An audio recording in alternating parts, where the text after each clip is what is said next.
This is Reverend Sally G, and you're listening to Keeping It Real.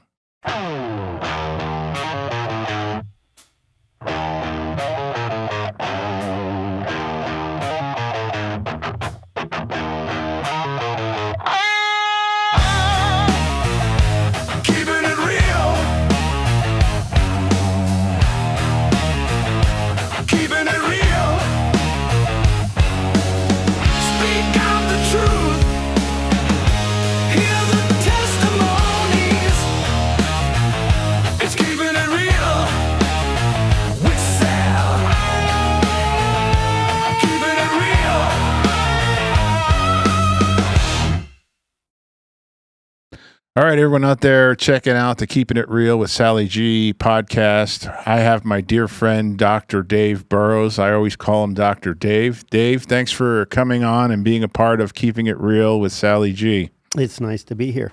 So, Dave, you've had quite a colorful life, a lot of different things that have gone on. I'd like to start off with your childhood. Can you tell me a little bit about your childhood? I come from a relatively poor family, lived in Tucson almost all my life. I came here when I was 2 months old. So what year, what it was the 50s, 60s, what years was that? Okay, so I arrived in Tucson in February of 1956.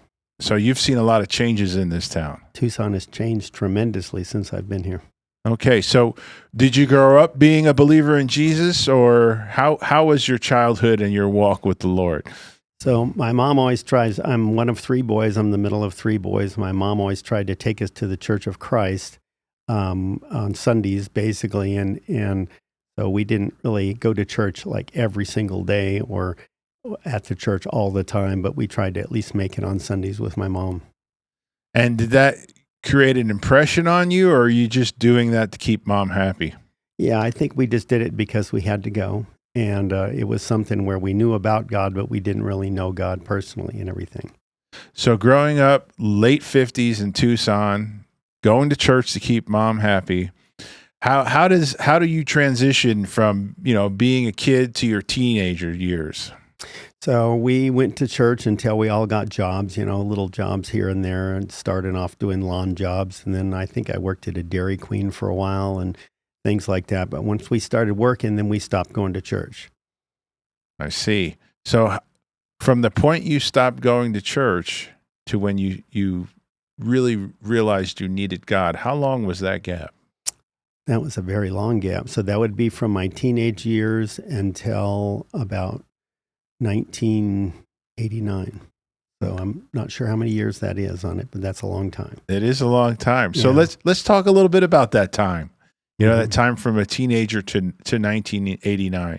What are some things you'd like to share about that time period? So my teenage years were kind of during the hip drug days, and so everybody had long hair and a lot of drugs and stuff going around at school, like in high school and everything. So even a few of my good friends actually died from overdosing on drugs and everything. Wow. How did that affect you growing up? Well, like I had a guy that sat right in front of me, and he was in an algebra class with me, and he was extremely smart, and he always wore his long sleeve shirt. He never was out without it because he was hiding his track marks there by not having them uncovered during school time. So during this time, did you find yourself getting caught up in a little bit of this here and there? So I was always kind of the clean kid. They kind of had the hippies, and then there were the jocks, and then there were the cowboys, I guess, and a lot of other groups that kind of hung together. And I wasn't kind of in part of those, so I stayed away from the drugs because I always kind of wanted to become a dentist, and I didn't know how to do it, but I wanted to at least make it that way. Okay, so for those you don't know, Dr. Dave is a recently retired dentist, but we'll get there. That's a little later into the story here. So you're growing up with your friends, your teenage years, you're getting into your early 20s. And how's life for you in your early 20s? So I partied a lot. I was basically, alcohol was my drug. And so I always consider alcohol a drug because it is a kind of mood altering substance that you put into your body. So I don't like it when they say alcohol and drugs because they really are one and the same. Okay, so can you tell us a little bit, maybe a couple of stories about those days where alcohol maybe got the better of you? Yeah, so I remember we were in high school, and really good friend of mine, his sister bought us a case of I can't say the name of it, but we'll just say malt liquor on the thing, a tall cans of malt liquor. We all had a 6 pack, and we went to the football game, and I remember getting there and getting totally wasted on 2 cans of malt liquor, and it was something where I was practically falling off the bleachers and everything because I was having such a good time. And so I went that route for probably, I would say, most of my life until I actually got really serious about school and everything. So I was into the partying scene. I just didn't do other drugs and everything, and there was a lot of it around. So I know personally that you have a love for woodworking. Does your woodworking play into your earlier years, or was that part of your later years in life? So I did woodworking all through high school. I liked it. I actually since junior high, and it was just one of my hobbies that I was really good at. I came from a family. My grandfather was a Finnish carpenter, and my dad worked in the construction business, and so I was always around wood and any type of construction and things. I picked up little things here and there, but I did like woodworking a lot. So we're painting this picture of you. You're young. You're a little bit out of control. You're a teenager going into those early 20s. Um, I love the story about the certain movie that you were in. Can you tell us a little bit about that time in your life? Are we allowed to say that one on the air there? Yeah, absolutely. Everything's okay. Okay. Well, I was working at a bar. I was a professional bartender for a while, and one of the bars that I worked at, they were filming the movie Stir Crazy here in Tucson, and so I was part of an extra with quite a few other people that worked in and around there.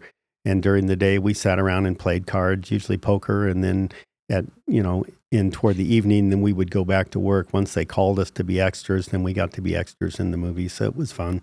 He didn't really do anything. It was about 3 seconds worth of filming there total that showed up on the big screen, but we were filming. It seemed like for all afternoon just to get that 3 little seconds inside there.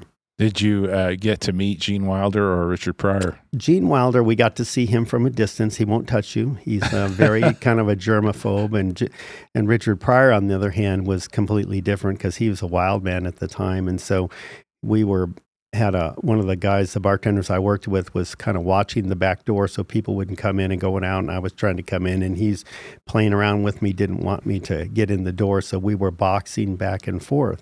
And right about that time, Richard Pryor comes walking out the back door. He goes, "Move out of the way. Let me take on this honky." And so he starts boxing with me. So that's my claim to fame, is I got to box with Richard Pryor. But he had his bodyguard standing right next to him with these mean eyes saying that if you hit him, I will kill you, type of thing. So no punches were really thrown near faces or anything like that. That's a great story. Yeah. So at what point from being a professional bartender did you decide, okay, I want to take going to school to be a dentist seriously? So I always worked. So I started off in high school working gas stations. Back then they were called service stations, and we actually washed windows and checked tires and did stuff like that. So that's where I kind of got into cars, and I liked automotive and everything also. But I did different jobs throughout all my career when I was going to school. So I would work part-time and go to school part-time. So I went to the University of Arizona, but I would only take, like, say, 13 credit hours a semester. And I was very fortunate in that my mother worked there in the physics department, so I was actually able to go to school quite cheaply. And so I could afford to work part-time and do that. But basically, I just played around and wanted to party and wanted to go to school at the same time. And then around probably 1979, all my friends were, I guess it would probably be earlier than that, maybe 76, they were starting to get out and actually graduate, and I was still hanging back because I wasn't getting enough credit hours to do it. So I finally got into the mode where I felt like I need to get somewhere and get a degree and then try to apply and see if I could get into dental school. So at what point did you finally crack the books, get the degree, and then transition into dental school? So I have a Bachelor of Science in General Biology that I got in 1979, but I applied to dental school for about 2 years after that because I didn't get in the first time I applied. And it just so happens that my bartending skills are actually what got me back into school. So I had an oral surgeon here in town who's no longer with us, so I don't have to say his name. But anyway, he's said, I need a bartender on Christmas Eve or New Year's Eve. He was having a big party for the local dentist and other people that he knew and everything, and he needed somebody to bartend the party. And you know that it's must have been God's will that I was bartending. I mean, that I wasn't working that time, that I was actually able to bartend for him. But he wrote me a letter of reference essentially to get me into school sight unseen. I didn't have to interview or anything like that. And I ended up going to Loyola University of Chicago, which is no longer there. The school's still there, but the dental school is not there anymore. So, how many years of dental school did you have to go through to get your degree? So after I got my degree at the U of A, then you do 4 years of dental school, and then you get out and you can either specialize in something else or you can, be a general dentist. So 4 years in dental school, and then I was a general dentist for 4.5 years before I went back to school to be an endodontist, and that's kind of what I was good at. And God kind of gifted me to be able to do root canals, and I did that for 30 years, and now I'm retired. All right. So you've pulled quite a few teeth in your time. Well, I haven't. I've saved quite a few teeth because that's what we do when we do root canals. But I've taken out a few, here, there, and everywhere, and around the world when I get to go on mission trips and everything. So, what has to be your most unique experience doing a root canal? My most unique experience was in 2005, and I kind of, by one means or another, got connected with the zoo downtown and at Reed Park, and I did a root canal on a polar bear. And I was one of four other people that were working on this polar bear at the time. So you actually in a room with a full-size polar bear starting to work on one tooth? How many teeth did he have? We did one canine tooth on her. It was a female. Her name was Kobe. She was 690 pounds. She was a monster. So how comfortable were you being in that room with that bear? Well, like I said, there was four of other people in there. We had an oral surgeon. We had two dentists. One of them was just taking picture because he had a broken leg. And then there was me, and we had the veterinarian who darted the bear, and they brought it in, and we had to carry it off of a golf cart onto a gurney and put it in there. So we were all in the same room together. So if the bear woke up, then you just had to outrun your buddy. That's all it was. And he did one, or I should say she did one time. She kind of snorted one time when she wasn't under it. It scared us all to death. Wow. Yeah. I can't even imagine that. Yeah. It was probably the most unique or crazy root canal that I've ever done. I would just love to do it again, whether it's an orangutan or an elephant or whatever. It would be really fun to do that a nice time again. So you had no prior experience working with animals when they called you to do this? Yeah, but root canals are root canals, so it doesn't matter what it is. I didn't have any idea how long it was or whatever, and so I went down to the zoo, and they have skulls down there. We took some skulls and measured some lengths of roots and everything, so knew what we were getting into, and then we ended up making some kind of custom instruments that we needed to be able to do something that's that long. Like an average human, it might be, say, 25 millimeters long. These were like 75 millimeters long, so about 3 times as large as what you would normally treat. And how long did that overall process take to help the bear out? From when we brought the bear in, when it was sedated, and we got one picture of it, I think it took us a total of 45 minutes to do the whole root canal on it. And that was just one single big root on it, very long root. Wow. I can't even imagine. I still can't imagine you being in a room with a bear like that. Yeah. The Zoo Channel, every once in a while, they show some little video that they took of us while we were in there and everything. And I think I might even be interviewed on that one. Oh, really? Yeah. That'd be great to check out. Yeah. All right. So you've had that experience doing a root canal on a polar bear.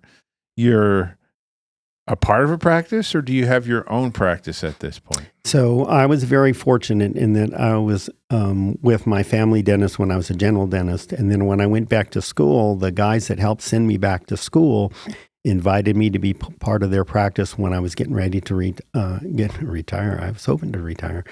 When I was getting ready to get out of school, they said, "Hey, we're looking for another endodontist. We'd, like to have you come and join us if you want to come back to Tucson." Because originally we kind of had an agreement that I wouldn't come back to Tucson to practice because they didn't want me to compete against them. So that was kind of our handshake agreement. But by the time I had graduated 2 years later, then they were really looking for more people because the company was starting to get big. So we started off with 4 of us when I joined. And when I finally retired, I think there was 9 of us still practicing together. Wow. Out of 4 different offices here in town. So I'm assuming during the journey of becoming an orthodontist that you came to Christ. Endodontist, yes. Endodontist, sorry. Yeah, that's all right. I was a general dentist when I came to Christ because my best friend from high school used to live very close to Catalina High School, and he was living there. He was a Tucson Police Department officer. I won't go any further. And he invited me to go to church with him at a little Nazarene church. It was just around the corner from where he lived, and we all kind of grew up in and around that area. He used to go there for like a vacation Bible school, and now he was taking his kids there, so he invited me and my wife to go on Easter, is how I got involved with the Nazarene church. So was that a life-changing moment that first time out, or when did I like to say the thunderbolt hit you? Yeah, so I was going to the church there, and it was a very small church. I mean, I don't think it had, maybe on a good Sunday they might have 25 people there, and that one family kind of filled up most of the pews. They were a very large family, but I probably was going for, I'm going to guess, a few months. And then they were holding, they didn't have, room to hold like Bible studies. So we had a little Bible study over at my house. And so I was still a general dentist at the time. And that's where both my wife and I accepted the Lord on our knees on the coffee table in the front room there. Wow. Yeah. And where and how did you get baptized? So this church, because it was so small, didn't have a baptismal there, but I think it's Central Nazarene Church. The Nazarene has a baptismal, and we went over there. I think it was on a Saturday when nobody was around, and they baptized us over there. All right. So you're married. You're new to Christ, right? And you're part of what is a successful practice. Mm-hmm. So how's your personal walk at that point with the Lord? Well, at the time, I was a newbie then, so I was brand new. So like I said, before I knew about God, but I never knew God before that. So once I accepted, I remember telling my mom and seeing the joy on her face that I had come to the Lord.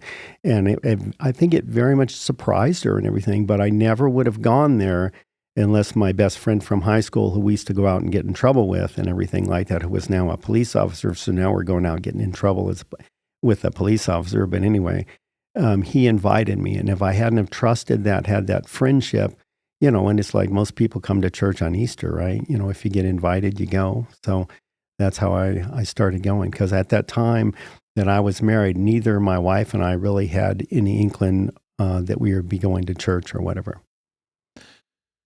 So I've known you for a lot of years, and we do a men's Bible group together, and we've done that for a handful of years. And there's an amazing gift that you have when it comes to the Bible. We'll be having a conversation, and something will be mentioned, and someone might not have the exact verse and quote, or you might find something in the Bible that's relative to what we're talking about, and you find it faster manually going through the pages than someone can just type the words in for a search on Google. Were you always gifted like that? How did that come about? So I feel like that God has gifted me, and I've known this from the beginning, and that's how I was able to actually get through school, is that I was gifted with an incredible memory. And so I can remember things if I've read it one time or 2 times. I know that's somewhere, but I don't know what book of the Bible it is. And so the longer that I search and find these things, the more that it ingrains it in my memory. So just reading through the Bible every year, or however often it takes me to get through the Bible there, kind of ingrains these in my memory. So if I do that and I know where it is and I underline it or I highlight it, and eventually those repetitive motions are what sticks it in my brain. And then somebody will bring it up, whatever it's a subject or a verse or whatever, and I'll go, oh yeah, I know where that is. That's, Galatians 6:10 or whatever. And then I can usually find it fairly quickly then. That's truly amazing. How long did it take for you to get to how we know you to be with that skill set, with that gift? I would say that that's probably happened within probably, I'm going to guess, the last 3 or 4 years and everything, because I didn't have that always. I couldn't always find it. In fact, it used to drive me insane that I couldn't remember. I knew it was in the Bible, but I didn't know where to find it. And I got to be, where that was like a challenge to me. Like, I want to know where this is. I want to be able to find it right away. And of course, so the first thing, you got to know where your books of the Bible are. You got to know what comes after what in order to find it. Amazing, simply amazing. For any of you out there that ever gets to meet Dr. Dave or gets to be a part of a small group with him, you will witness this, and it's truly amazing. He can literally recall and find something faster than you can search it on the web. So, Dave, you're growing in your walk, and I know you have a heart for missions. When did that start to come? When did God put that on your heart, and what was the first missions trip that you actually went on? Okay, so I was going to Oro Valley Church of the Nazarene since 1993, and we've gone through a few pastors since then, but mainly with Pastor Craig, who's there personally. But there's a local doctor, Joel Monsivice, who had gone to Bolivia, and we used to have Sunday night services where we would have a missionary come in and they would show slides and then talk about the trip they've been on and everything. And I was sitting in on a Sunday night watching slides, and Joel was showing pictures of kids that he'd seen and things, and they showed a picture of a kid with an abscessed tooth, and it just, God put it on my heart right then, said, oh my gosh, if you had been there, you could have taken care of that kid with the abscessed tooth, because what they did was to try to get him out of pain and to, drain this abscess and everything, but it was going to come back again. And right after that, that was it. The Holy Spirit got a hold of me and said, next time you go to Bolivia with Joel next year, and you'll do that. And that's how I started, and that was in 2004. So 2004, you start going on these mission trips. How many mission trips do you think you've been on since then? So I keep track of the countries I've been, but not necessarily all the trips I've been on. So I started going on mission trips initially, just going down to Mexico with the church when we would go down and work on, churches and pour concrete or do whatever we had to do. Then in 2004 is when I started actually going out and doing dentistry, figuring out how to do that one. I would say that I've been to 23, 25 different churches, different countries, but I've probably been on 30 or 35 different mission trips, because I've been to India 8 times. I've been to Bolivia 4 times. And quite a few other places I've been quite a few times also. It's funny, as many times as I've been to Mexico, I've only done dentistry twice in Mexico, and that was with Flying Samaritans, flying over to Baja Peninsula there on the Pacific side and doing dentistry at a clinic there, at a little town called El Rosario. You and I have been on a couple of trips together, but I've never been able to witness any dental work. I would love to be your assistant if that's possible. If we get on a trip like that together. We mostly do construction work together. Yeah, that's right. And we're going on one shortly here, June 10th. We're going to be going to Alaska. You want to talk a little bit about that latest trip you're going to go on? So this Alaska trip will be the 4th time I've been to Alaska. So I don't actually consider, Alaska kind of is its own country in itself because it's so big, but I don't consider that one of my countries that I've gone to. But I've been there 4 times, and we've got to work on this summer campground, I guess you could call it. And we've done different construction projects, and I've seen the Holy Spirit work on projects like that, just, using other skills that I have that I wouldn't normally use in my everyday life, but things that I picked up in construction, along the way, working with my dad and things. So I know you've shared with me some pretty harsh mission stories and a couple of funny ones, one particularly with Craig. I would love for you to first, why don't you talk about your experience in China. In China. So I only got to go to China one time. We started off going to Beijing and then a fairly large city called Kunming.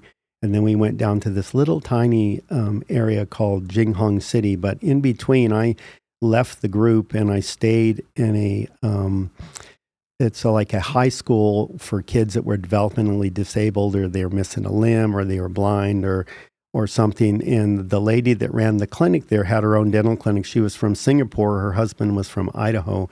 So we got along fabulous. It was great. And so they just brought me in and had me do a bunch of root canals for about a bunch of weeks. And then we were teaching some of their assistants there how to do different dentistry and things. And they would just kind of watch. And they would, after 2 or 3 years of watching a dentist work, if they could pass a test, then they became dentists themselves. That's how it worked there in China where we were.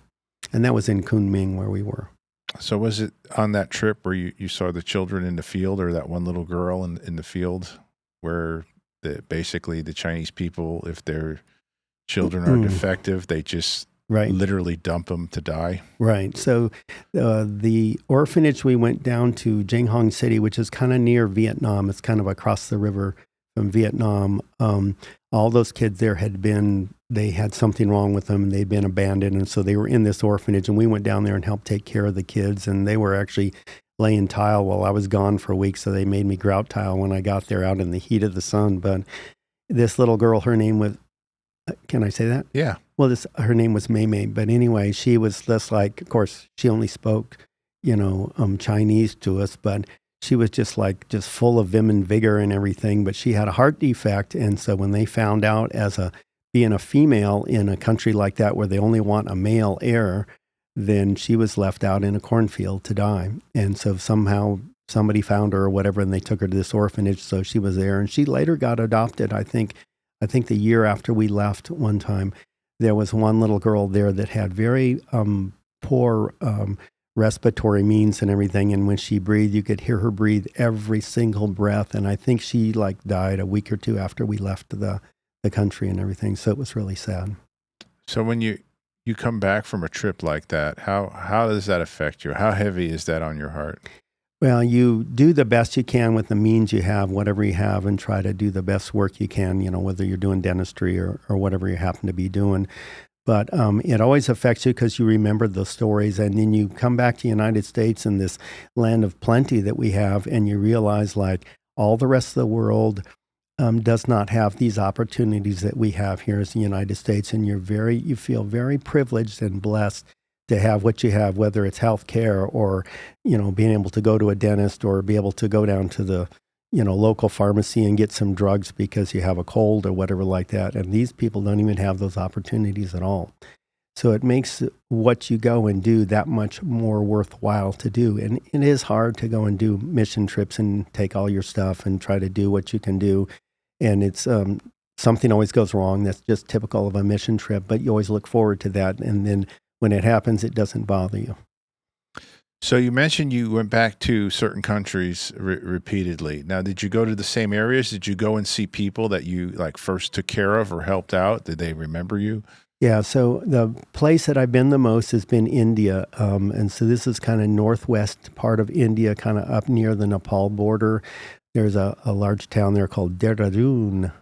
And near Dehradun is this little I don't know if it's a subdivision or whatever in India. Haridwar is the name of the little town. And there's a children's home there.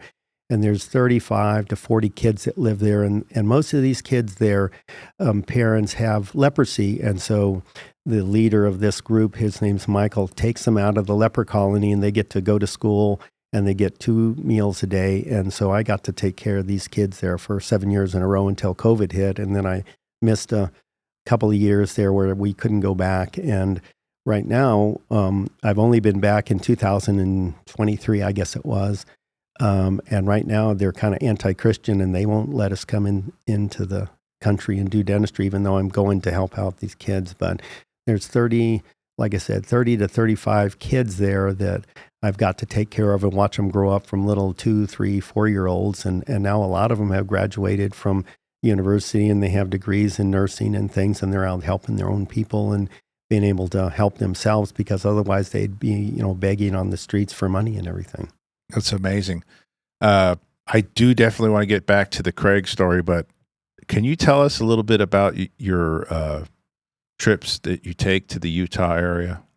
Oh, to the Utah area, yeah. So one of the places I go with Joyce Meyer Ministry, and she has just little medical dental missions that go out all over the world. So a lot of places I've been, like to Africa and things like that, I've been with Joyce Meyer. But this particular one is kind of northern Arizona, Colorado City, Hilldale, Utah, which was a former cult kind of run by a man named Warren Jeffs, who I think is still in prison right now.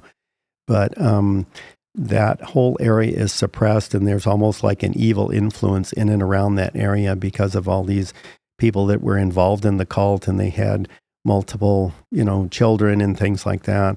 And basically they're one of, 4 or 5 different wives that have 5 or 6 kids, and they never leave the cult because they're afraid they'll take away their children. And so sometimes they come in the night and they just put a bag over their head and they just take them away, and the men especially will never see their kids again. Or they'll get ostracized from the church and they're kicked out and they don't know what to do after that. It's a very, very strange area to be in. So when you go out there to do dentistry, how do the children and the adults, how are they with you? Are they timid? Are they happy to have you there? Well, they're the mothers especially are very appreciative just to have any work done. So we go out there and do dentistry on them, whatever fillings, and whether it's an extraction or cleanings or whatever, and we treat them. We're usually there for like 3 or 4 days of actual clinic time that we spend. But when I first got there, the very first time I went, and I've been to this place 3 times, I think, also maybe 4, but at least 3 times, the kids had no joy, because while this cult leader was in prison like that, he took away all their bicycles and all their toys. They weren't allowed to have fun, and took down their basketball hoops, and they weren't allowed to do anything. So they're very reserved, and they wouldn't ever laugh. And I think the last time I went there, we actually had a family that was actually playing around and having some fun, but otherwise they don't have any joy at all. So it's very strange. It's like you're treating little zombies. I remember a little girl sitting across waiting to be treated, and she just looked at me and her hair was all disheveled. And I talked to her sister and I asked her, I said, "Is that your sister over there?" And she said, "Yes." And I said, "How many do you have?" She says, "I have 9 brothers and sisters," but I wasn't allowed to ask how many mommies she had also. But she told me that they lived out in a desert in an RV that didn't have any running water or electricity or anything. And that's why the little girl looked the way she did. And that's in today's day and age. That's in 2024 when that happened. That was just, it amazes that something like that can happen in the United States of America with all the resources that we have, and things like this can go on, and this it continues, Yeah, it is sad. My heart goes out to those people. Pray for them all the time. So you have shared in the past some of the insane numbers of people you've seen and helped on these trips with dentistry. What was one of the craziest numbers of how many people you helped and either did dental work, root canals? Right. So I've only done, believe it or not, I've only done a few root canals in different countries and everything like that, because that's something that's time preventive from doing it. I've gone to places where we've taken out teeth all day long. Like I was in Swaziland, which is now called Eswatini, I guess. And I worked in Swaziland out in the sticks somewhere. It was at a school, I remember, and our whole playground was filled with all the patients that needed to be seen. And it's a large group called the Luke Commission, TLC, and they saw them for just about everything. They were doing all sorts of medical and stuff, but then we had dental along the side. But I worked all day long there from probably about 11 o'clock in the morning by the time we got there until about 9:30 at night, where I just took out one tooth after another tooth after another tooth. And I finally at 9:30 had to quit. I was just exhausted. I couldn't take it, How many days of that did you do in a row? On that particular area, I only did that one day. That one day, for the trip that we were there, we were in probably 4 or 5 different locations where we went and essentially did the same thing. in different areas, but that was the one that I always remember where, and I have no idea how many teeth we took out that day, but I've been on groups where it's like, say I'm with Joyce Meyer Ministry and there might be 2 or 3 dentists, well, we might take out, probably see, I'm going to guess like 100 plus patients in 3 or 4 days like that. And that's not unusual at all. Wow. Yeah. Okay, so let's get back to this story about you and Craig, and I'll let you set the table for it and tell the story about it. You got to tell me which one we're talking about. All right, you were in a vehicle, you were kind of lost, you're going to get a place to eat. I don't want to give away too many details, but it's a very funny story. So there was 4 of us, and we were going to go to like an open air market area that had like we would go to like a truck there and go get a Sonoran dog or whatever. It was a large place like that, and we were going there to eat. But what country are you in?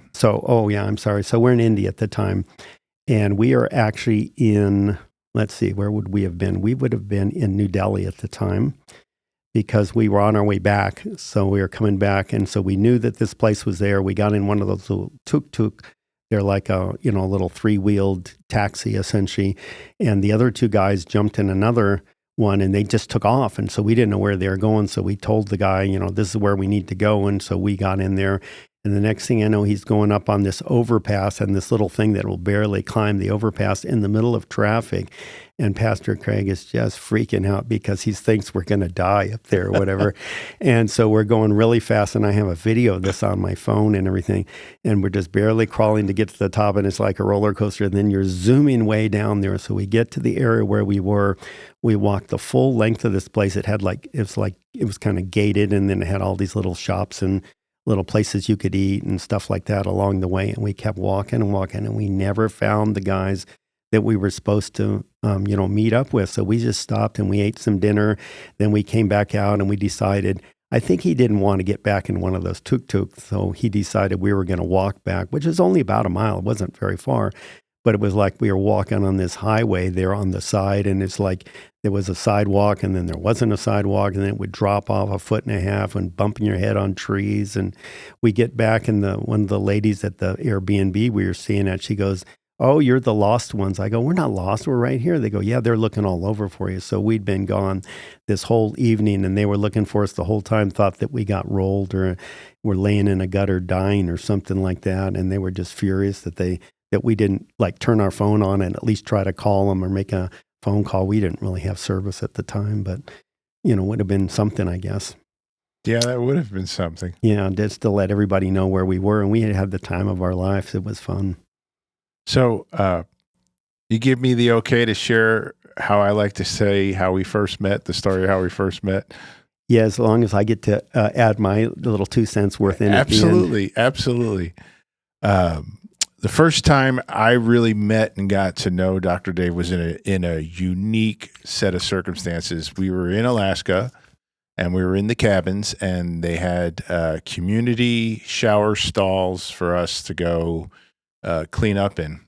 So I had gone into a shower stall and I was getting ready to take a shower, and all of a sudden I'm hearing some harmonica playing and a little bit of singing going on too at the same time. So I just kind of shouted out, "Hey, do you know any Cheech and Chong?" And he started to play some Cheech and Chong, and it just cracked me up. So I couldn't wait till we were both out of the shower so we could talk and introduce one another. But every time we're around people, I always tell people, "Hey, I met Dr. Dave in the men's shower," and he gets a little uncomfortable about that part of the story. But go ahead. Yeah, so I think I was in the shower. There's 7 shower stalls in a row with all, with their own curtains and walls and everything. So it's not like you can see who's next to you or whatever. So I was just in there singing in the shower because the guy that runs the campground, his apartment or whatever you want to say, his living quarters is directly above the shower. So when we're in there singing, they can hear us making all sorts of noise down there. And so I was singing something or other, whatever, when Sal came in and got in the shower next to me, because we're all waiting in line to, take a shower, get cleaned up so we can go have dinner and enjoy it for the night. But we were making or singing different songs that we knew in there. So that memory comes back in where I can remember the lyrics to a lot of songs, whether it's, Johnny Cash or Cheech and Chong or whatever it was. But it was hilarious, and it started one of my most cherished relationships that I have since coming to Oro Valley Church of Nazarene is meeting you and getting to do life with you. I'm humbled by it. I'm honored that God put us together, and I love that we get to continue to do this together. Yeah. We're going to be doing it again here in another week or so. We'll be headed out and going back same area. Of course, we won't be in the same shower. We'll be someplace else this time, but we'll be building some other cabin or whatever. Oh, come on. We have to have part 2. You don't want to share a shower with me now? Yeah, I'll be in the opposing shower singing another tune there for you, I'm sure. Usually we get yelled at by the camp host. His wife will yell down, I can hear you down there. Yeah, that's Joey. Great. John and Joey, they're the camp directors at Camp Maranatha, where we're going for the 5th time. Is it the 5th time? I believe so. I think it's going to be the 5th time now. 5th or 4th time. Yeah, I couldn't remember. It's 4 or 5. They're wonderful people, and we just love going up there. And anyone who has the chance to do a missions trip in general and go into Alaska, you really, it's a unique experience. What was your first experience there when you got to the camp and had that quiet time with the Lord? I would say just the awesomeness of the territory, because Alaska is so unique compared to all of the rest of the United States. And I've seen a lot of United States, but Alaska is very unique. Just to see creation in itself and to be able to work in it, and then it's just happening right around you there, and then to be able to go have dinner and then go out, and it's still daylight until 11:30 at night, and you can go out and go fishing on the lake, and the lake is right there in the camp. And so we would go out and go fishing, or you just get out on that, canoe or whatever you're paddling out there with, and go out there by yourself and just let the wind blow you across the lake a little bit like that, and just spend a little time with God and everything. I think my favorite time was, 2 or 3 times ago when we were building the dining hall and putting the roof on it, on something that was all week long was just going wrong. It was never going to get done. And suddenly on the last day before we had to leave, then God brought the right person and put it all together. And then we rolled all those trusses there in one afternoon and finished off about 3:30. And it was just impossible that 12, 14 people could do that in an afternoon, but it was just God's work and the Holy Spirit working throughout us that allowed us to get in there and get something done that was just impossible. That was an amazing and overwhelming project. These trusses were A-frame trusses that were 54 feet long, and we needed a crane to pick them up and bring them overhead to set them in place. And we were a team of 12, and of the 12, there were 2 people, myself and Hugh, who were general contractors at one point in time, maybe another 2 or 3 people that had a fair amount of skill set, but then the rest had never done anything like it in their entire lives. And this was not only an extremely dangerous project, but it was a highly involved project, and God guided that whole thing. Yeah, it was awesome. It was just awesome. They let me saw the wood, though. The dentist, got to let the dentist saw the wood. Cut the wood, huh? So, Dr. David, all these incredible things that you have done and experienced in your life, what are some of the things that you like to do for fun? What do you like to do to kind of just, decompress? I like to go up in the center of the state at Roosevelt Lake. I like to go up and bass fish. Sometimes I like to just get out there and get away from everybody. And sometimes I'll, take my brothers or friends and we'll go out and do some fishing. I enjoy hiking still. I haven't been into it much since I retired. I've been too busy, it seems like.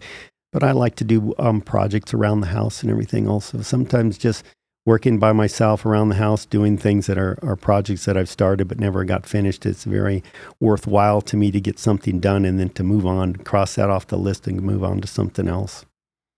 So I know you're a Jeep guy. Can you tell me a little bit about that Jeep culture? Are you a part of that Jeep culture? Yeah, I'm really not and everything. I like Jeeps because they're fun. I had a 55 Willys that I built up from the bottom, and then I ended up selling it. But it was the project of just building it, making it work, and everything was kind of fun. The one I drive currently is not really fixed up like the guys that take it out. There's a few guys like Ken who take it out, and they like to go out and tear it up in the wild. I like to have something that's going to, get me back to civilization if I go up there on it. And mine's not really set up to do all that fancy, Jeep stuff. But it is fun to go out there and four-wheel drive around and play around on the hills and everything. Just try not to kill yourself. So. Yeah, we don't want anything bad happening to you. So, what is the scripture in the Bible that you most relate to? That I most relate to is, I think I said it earlier, didn't I? Like Galatians 6:10. So then as we have opportunity, let us do good to all people, especially to those of the household of faith. That's the Revised Standard Version of that. But that's the way I learned it originally. And it's because for me, I feel like that God has given me this gift to go out there, and I need to take those gifts and talents that he's given me and go out and use them to do something for his kingdom, to help people that don't have, the ability to see a dentist and have never seen a dentist before. And you can actually change their quality of life just by getting like infected teeth out of their mouth or fixing up a smile. And I can tell you a story of a young girl, because she's graduated now, so she's no longer young. But when I first saw her, she was 16 years old and she had a broken front tooth. And so she would never smile. She would never let anybody see those beautiful teeth. And she's slightly dark complected for being of Indian descent. And she had these beautiful white teeth, and they were just fantastic. So the first time I saw her, she says, they call you Uncle. And they said, Uncle, can you fix this? And I mixed up some white composite that I had that we put together, kind of like epoxy glue. And I showed her, I said, this is what it'll look like. And she says, I'll wait. So she waited a full year. And then the following year I came back and I brought some nice, fancy, light cured composite material. And we were able to bond it together and make her smile again. And now when she smiles, you see those big, bright, white, shiny teeth. And it just changed her whole world. And she's one of those that have graduated from the nursing program and is now out working in the world. That's wonderful. Yeah. So what book or verse would you recommend to a new believer coming to Christ to read in the Bible for the first time? So I always, and I've been told this from other people, that you always read the book of John, that John gives you a kind of complete picture of Jesus and his ministry and what the Bible is all about there. And then you read that because it's relatively easy reading, and you get any version, whether it's an amplified version that explains it better or whatever, so that you're reading something that you can understand. And once you start to understand it, you'll get that thirst for more and more. And you'll go to different books, and then you can go to the other Gospels and compare those to what John said. And you can find different, parts of Scripture there that kind of tie in together. And then pretty soon you'll eventually realize that the whole Old Testament ties into the New Testament, and then in different references go back and forth, and you can realize like, oh, wow, this is prophecy and this is fulfilled here. And then it gets to be more and more exciting. And I think once you get into that and you realize that you're reading God's word and then he's talking to you through that word, you can read the same verse 2-3 years later, it'll mean something totally different to you because it's living and active, and it's just alive depending on what your situation is right now, where your walk is with the Lord at the time. So in recommending the book of John, what reflection do you personally get out of John? What do you think John is trying to share with everyone?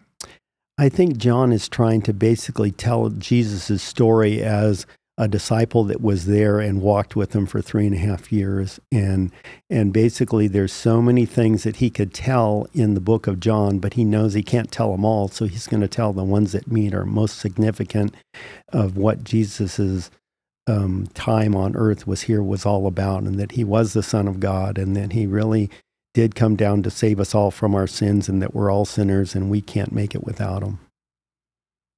Thank you for sharing that. So as our time is coming to the end here, where do you see Dr. Dave in the next couple of years? What do you think he's going to be doing? I think I'm going to still do mission trips as long as I can. Not as many as I did the last couple of years since I retired, but I'll still do mission trips. But I'm not sure I'll be able to do it forever, just because they kind of tend to wear me out now as I get a little bit older and everything. It's just harder to go out and to do those long trips, and when you travel to India, it takes you more than 24 hours to get there sometimes. And so different ones wear you out. So I tend to look at the trips where I could be most beneficial and everything, and maybe not be there for 2 weeks or whatever. Maybe I could be there for 8 or 10 days and still work 4 or 5 days and help a lot of people out, and then come back and see what God's, doing in different countries. I like to do as many countries as I can, but I just know that my time is limited as far as how many trips I'll still be able to do, and in the time I have left here on this earth until God calls me home. Will you still be the infamous cookie baker? Because you do make some amazing cookies. Uh-oh, we're not going to talk about those cookies, are we? Yes, we are. So I like to make chocolate chip cookies. I've been making them since I was 10 or 12 years old. And there's a recipe that my mom and I kind of made, and I've kind of varied it over the years. And then I switched to oatmeal raisins, and I make some raisin cookies that are really good. And then just lately, I've kind of got into the brookies, where they're half brownie and half cookie at the bottom. And so that's the latest thing that I've been into. But I really like to make cookies. And so usually I'll bring them to men's group. If you want to come to men's group, we'll let you have some of them. Sometimes when we go on mission trips, though, it's kind of a prerequisite that I have to make cookies, bring them in a Ziploc bag for everybody to eat when we're on our, sitting around in the airport waiting for our flight to get on or something like that. Yeah, those are a real treat. The brookies that he's referring to, the first time he brought them, we have a Thursday night men's group where guys get together and we read the Bible, and we just have a conversation.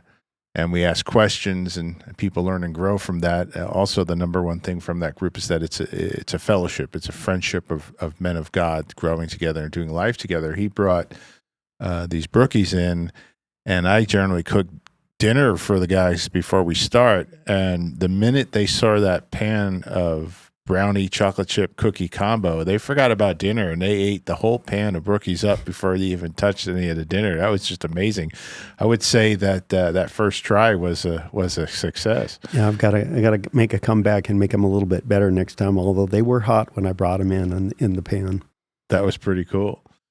Well, Dave, thank you so much for coming on to Keeping It Real with Reverend Sally G and sharing a little bit of your life story and your walk with God. I just wish you nothing but the best, and I would love for you to come back on another time and share some more stories. Would you be up to doing that? I think I could do that. We'll see if we can maybe bring some slides or bring some pictures to go along with them. That'd be great. I don't know when this particular podcast is going to air, but when Dr. Dave and myself go to Alaska on the 10th, we're going to do some live broadcasting for Live the Dream Media and Your Digital Revival. So that's going to be pretty cool what we're going to do there.